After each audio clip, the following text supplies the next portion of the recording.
On a sunny day in Korea, a man was trying to buy groceries, but when he picked up a potato chip snack, the bag popped open and the contents spilled out. There was a little girl who looked at him and asked him if he was stealing or something. But suddenly, an unexpected earthquake occurred in the vicinity, but large-scale small, so there were no casualties. Then a larger earthquake occurred. Looking outside, the man saw something erupting from the earth. There was a giant tower that appeared from underground, crushing everyone nearby. The man protected the child who was trying to get to safety. When the earthquake finally stopped, he looked out and saw that the tower was completely upright. It turns out that the tower does not only appear in Korea, this giant structure also appears in cities of every country in the world, and people call it the Nightmare Tower. And notifications appear on a lot of options humans, saying they chose to be tower walkers to save the world. Those who jump into the tower's battlefield after accepting the summons will receive blessings of the interface system, allowing them to obtain items and skills as if it were a game. However, they will soon realize that this is not a game. The interface system tells them that a collision with the tower will take place in the world. It also shows the world outside the tower, where those not transferred into the tower perform construction work to clean up the mess. The worker then noticed something from the tower. He saw that a creature had come out from there. The collision of the tower was the great disaster in it. Monsters will flood from the tower to the surface of the earth. They destroy everything in sight, even modern armies cannot cope. Because of the monster that poured out of the tower, 1/3 of the world's population was destroyed. While the people in the tower have, there is no other choice but to watch it happen. People with special powers and qualifications are humanity's last hope. Then the walkers began to raid the tower, to prevent the destruction of humanity. At one point, the pedestrians came to a dead end. When they tried to destroy the obstacle, they found a shining stone, called the Stone of Return. This allows the user to go back in time to the time they were summoned, with existing memories will be fully retained. Hwang, the captain of the tower riders, immediately used it and said he would tell the others what it was like after using it.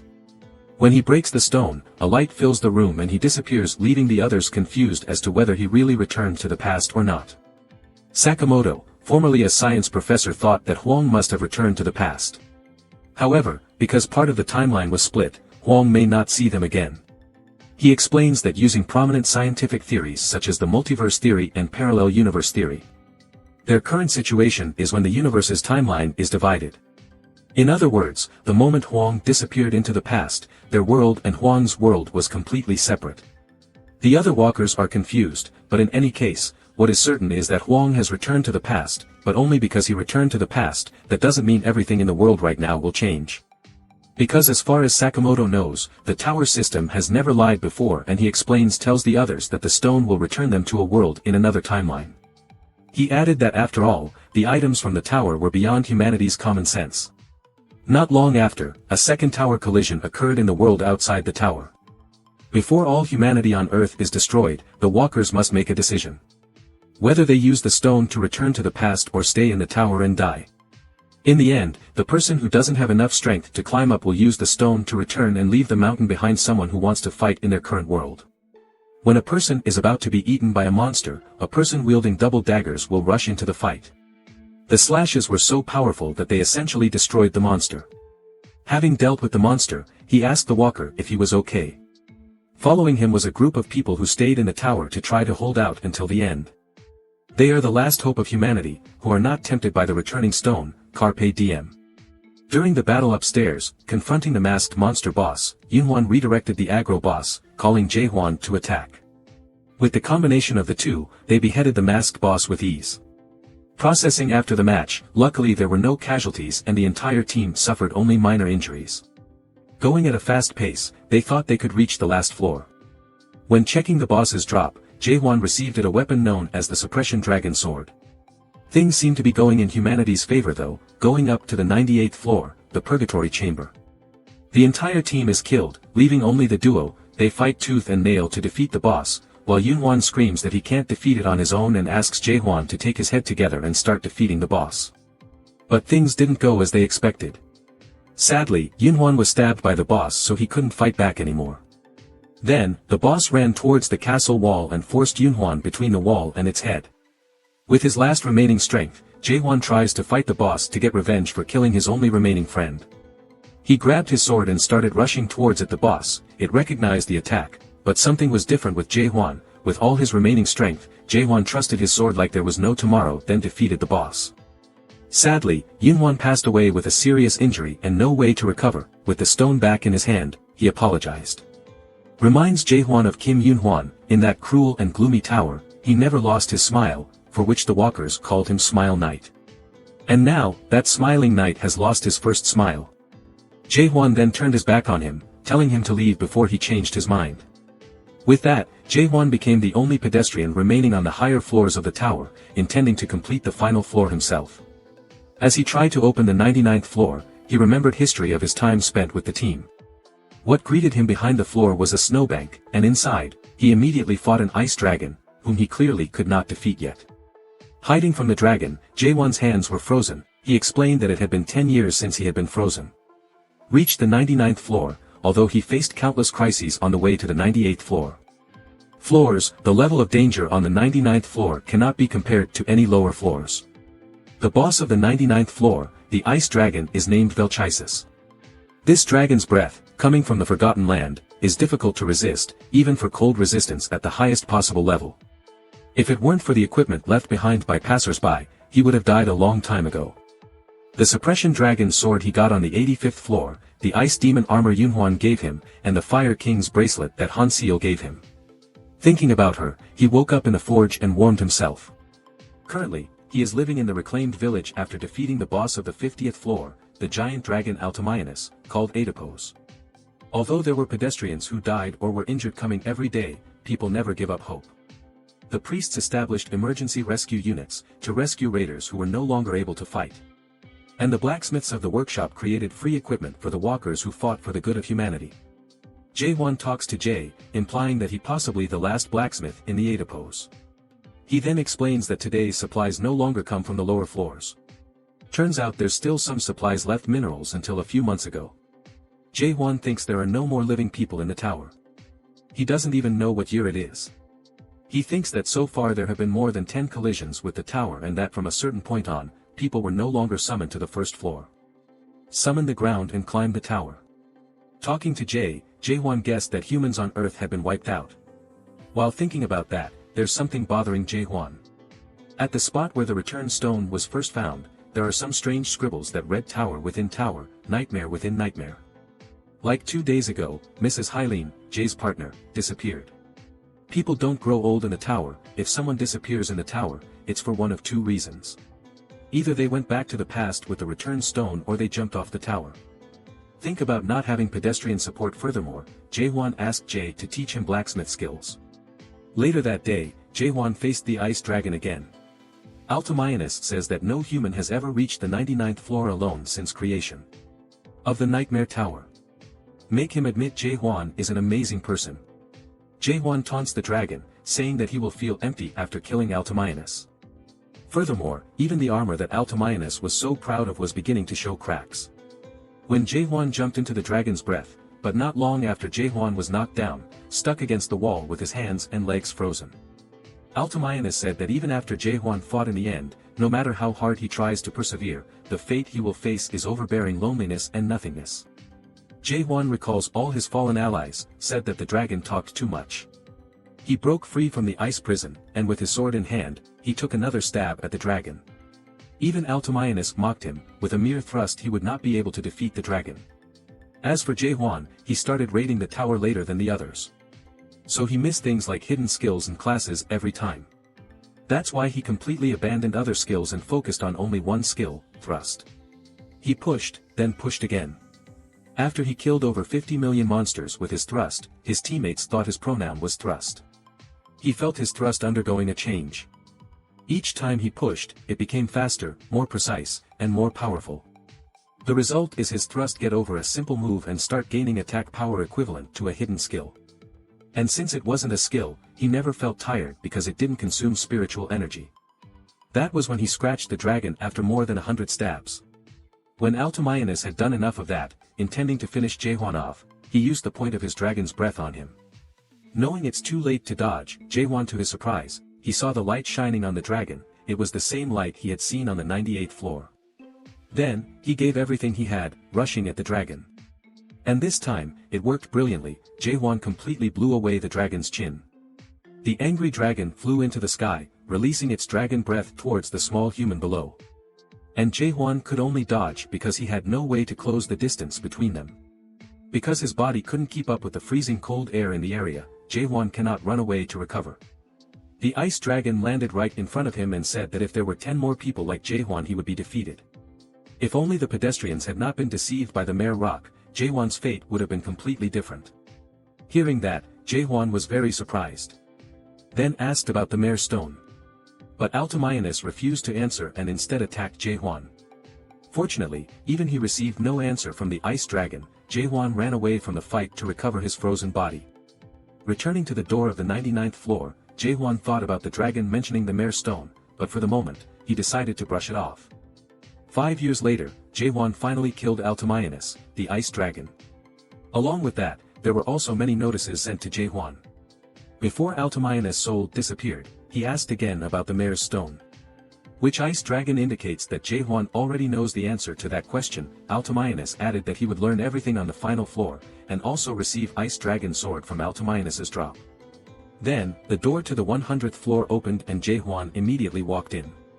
He entered a floor called the control room, where he can see the current state of the tower.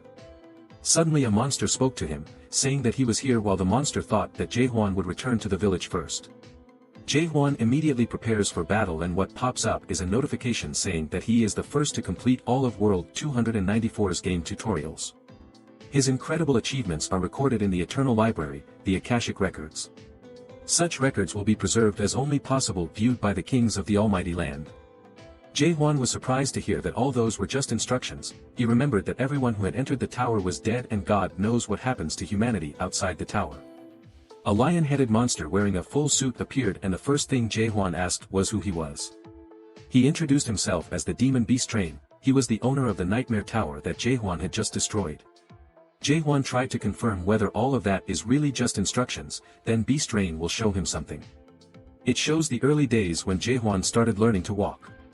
He shows what Jaehwan and his teammates were like, all the time they were together and all the battles they went through. Jaehwan silently looked at the demon, reminding him all that sadness, anger and regret. Additionally, it is natural to have unhelpful emotions when dealing with the past. The demon then suggested that he start from the beginning, adding that it was incredibly beneficial for Jaehwan. Because that's something that only happens in novels on Earth, creatures absolutely start from scratch with all their memories. Jaehwan realized that all the pedestrians had been fooled by the demon from the beginning. There was no way for humanity to stop the impact of the tower, and the only thing what humanity can do is continue to raid the tower. The salvation of humanity is just a false hope. After that, Jaehwan refused to return to the past as promised to become Carpe Diem. Then the demon laughed maniacally and said that there were no items in the tower or in the land of omnipotence will be able to send anyone back to the past. Jaehwan then remembered that Altamyanus had mentioned Mir's stone. He was devastated when he learned that all the walkers who walked beside him in the tower were tricked by the demon. It turns out the returning stone is the mare's stone. The demon explains that the mare's stone does not return the user to the past, instead they are trapped in the dreams mare creates. And until upstairs, there was only Jaehwan has an obsession to complete the tower. In the end, he refused to accept the offer to go back to the past and start over. Because thanks to the devil's explanation, Jaehwan now knows what the Nightmare Tower is. He thinks he was in that dream due to Mare's stone. He decided to hunt Beastrain and go to the next floor. When Beastrain tried to explain something else, Jaehwan suddenly pushed him away. With the sword he got from the ice dragon. But things don't seem so easy when Beastrain has just recovered his severed head and offers Jaehwan whatever he wants if he accepts the demon's offer. But Jaehwan doesn't want anything else now. I want to push myself to a higher level. The demon even tried to trick him into thinking that because he had been in the dream of the Nightmare Tower, he had appeared. That the outside world is fine. And all the people walking on the tower were in a coma. Beastrain also stated that Jaehwan would never be able to win against him, because compared to him, who had barely completed the tutorial, the demon was a completely different entity from the tower monsters. But Jaehwan did not back down. With the sword in hand, he continued to stab. The fight didn't last long. Jaehwan returned to the smithy with the potion in hand. As of now, he is the last person to work as a walker in the tower and repair his own equipment. This day marked the 72nd attempt. Even though Jaehwan had challenged Beastrain every day without a break, no matter what, he couldn't leave a scratch on the demon. However, Jaehwan could always survive the battle, strangely the demon wanted Jaehwan to live, but he did not. Intending to kill Jaehwan. That's why, no matter how many years it takes, Jaehwan will not give up. In the control room, Beast Train monitors everything Jaehwan did so. He revealed that he was a cultivator and this was the first time he had seen something like that. He explains that the grower ensures that the product will adapt safely to the almighty soil, by placing it goes through the secondary cultivation process so that the product matures and is enhanced. The main process is to remove the unwanted seeds so that only the good ones remain, is done through a tutorial game aimed at finding good products. With that, the selected product can begin its real development through real gameplay. Therefore, the secondary process is to provide water and fertilizer to the selected seeds and then plant them. Beast Train was delighted to learn that his tower could have such a product, but thought the product itself refused to move to the next stage. This makes it difficult for him because he cannot destroy the product himself for fear of possible consequences. Jaehwan is a special product for devils, so the gods kept contacting him about it. As of now, Jaehwan doesn't even have any stats to increase, but he still can't reach Beast Train. So he questioned the entire system of the tower, which made him feel something. To question the world system, he sees something strange that takes the form of a dinner. Particles, as well as jagged road blocks. Each time they change, they have a different shape. Those particles are the essence of that world, regardless of its form. He instinctively understood what it was. While Beast Train was thinking about the consequences, Jaehwan appeared from behind and stabbed him hard. Demon with black sword. Beast Train kept trying to tell Jaehwan to move on to the next stage, but his eyes remained steady. With determination to destroy cultivators, Jaehwan continued to push and push. With no more patience, Beast Train held him back, asked Jaehwan what the hell he wanted, so he was ready to move on to the next stage. In the end, he thought that he had finally caught the demon. He thought it was the right thought. He held out until the demon was broken. So, Beast Train explains that in reality, the universe is not made up of just one dimension. The main level of space is called the Almighty Land, and under it countless changes originate. Earth is just one of the small planets in a dimensional system. That's scattered from countless changes. People call Earth the 294th world. While in the Nightmare Tower, walkers can earn skills and items, then while improving their status, they will adapt to omnipotent land system. And they will have the opportunity to travel to a new world. As for the devil, their role is to support this process. Beast Train further explains that the Nightmare Tower was summoned to Earth just by chance, that it was chosen by Beast Train.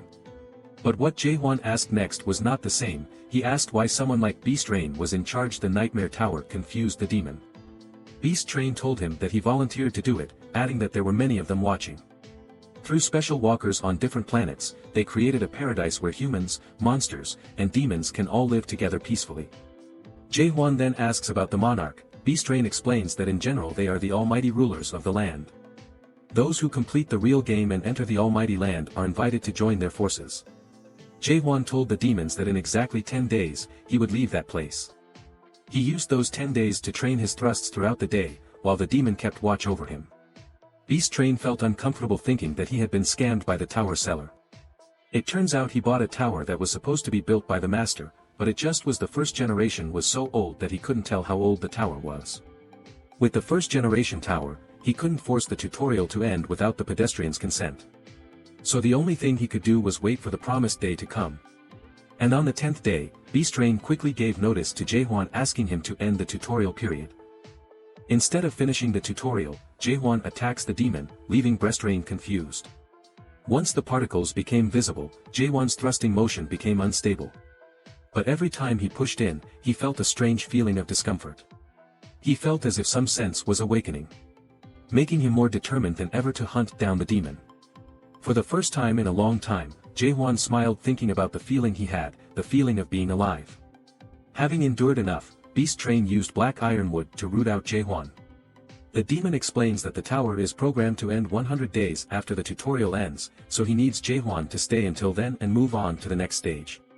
But Jaehwan didn't stand still. He released something strange. The light filled the room, making the demon afraid of Jaehwan's appearance. And he destroyed the ironwood that rooted him, then began to attack the Beast Train again. But this time, he was able to hurt the demon, and it was the first time Beast Train witnessed a power of the overload converter from a mere tower walker. The day after Jaehwan reached the 100th floor, he doubted whether the tower was really in Mare's dream. He again doubted whether the demon could kill him. Although a human being can be shameless restored at any time, the essence of the word is being torn apart, and the conversation begins. At the end of countless doubts, he arrived at a place where there was no more doubt. He penetrates understanding. At this point, all of Jaehwan's thrusts could hurt the demon, and it angered Beast Rain. He temporarily lifted the agreed restrictions, shouting that it won't be easy for Jaehwan anymore. The demon's counterattack was actually many times more fierce than before, and it cut Jaehwan deeply. Beast Rain expressed how amazing it was that Jaehwan was able to adapt to round 2 right after completing the tutorial. And he claims that's a human limit. He continued to attack Jaehwan without any distance, causing him more injuries. However, Jaehwan not only endured the attack but also continued to thrust his sword. Thrust, he reached 10 billion thrust. Beast Rain kept talking that Jaehwan needed to participate in the actual game anyway. In addition to attacking the demon, the person who will lose is Jaehwan. That's when he reached the 10 billion mark. When he pushed 1 billion times, he saw the line showing him where to push, like when he dealt with the 98th and 99th bosses. He didn't wait long and instinctively thrust his sword towards the demon. The demon was surprised beyond belief that humans are not merely adaptations but also the power possessed by an awakened hero. When Beast Rain was powerless against Jaehwan's power, he asks Beast Rain to listen to him one last time, and he says that humans are not something the demon can trade. Humanity is not an ordinary establishment the demon can only use as he wishes and digitize, not products that he can set a price on. Jaehwan will no longer follow the script the demon has outlined. He will destroy the tower and climb to the next floor and keep going higher and higher. Then, the status information on Jaehwan is corrupted and Beast Rain begs him to stop, as he claims that there is no next level. But Jaehwan firmly believes that the next level really exists. He somewhat knows how to read the inscription scrawled on the tower, which says the entire Tower of Nightmares is only an imitation of the first demon, the illusion treetop. Only then did Jaehwan know that the tower was located at the base of the illusion tree, so he was sure the next level was the chest. Then, if he can get past the ceiling, that's when he can go to the next level. All kinds of announcements from the tower says that an unexpected error occurred during calculation. When it tried to find walkers in the remaining tower, it discovered that no walkers existed in the current Nightmare Tower. And the tutorial game is completely over. Jaehwan then wakes up in some tropical forest, where he claims he has found the next level. A pack of wolves appeared before him, sword in hand. He was ready to kill them all. However, with just a light push, he easily split the wolf in half and the wolf's leader appeared, making Jaehwan think that a light push would not be enough for him. Well, he used normal thrust and sliced the wolf into pieces. Harvesting horns from the wolves, Jaehwan thought that the monster there was very weak, but he doesn't know yet that he's just broken. The next thing that appeared was a horde of green ants, saying how dare a mere human harvest Tentahorn's horns.